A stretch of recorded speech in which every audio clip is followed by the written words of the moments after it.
அஜய், என்னடா தட்டுறியா? எதுக்கு தட்டுற?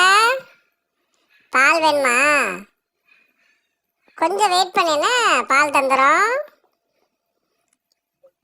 என்னடா கோவத்துல போறியா? போ போ. கொஞ்சம் வெயிட் பண்ண சொன்னா உனக்கு மூக்கில் கோவம் வந்துடுதோ? கொஞ்சம் வெயிட் பண்ண நீ பால் சாப்பிடலாம்ல. அடடா, இவ்வளோ பேர் கோவப்படுற? ஏதாவது பேசுறா? கோவம் உனக்கு இவ்வளோ கோவம் ஆகாது பார்த்துக்க. ஆ, உள்ள வந்துட்டியா? ஆ, என்ன சொல்ற? பால் வேணுமா? தர முடியாது.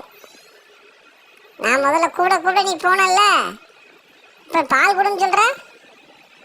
தர முடியாது, சரியா?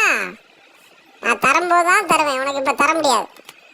நீ யார்கிட்டனாலும் கம்ப்ளைண்ட் பண்ணிக்க, சரியா? ம், பால் தரணும்னு பூச்சி பிடிச்சிட்டியா?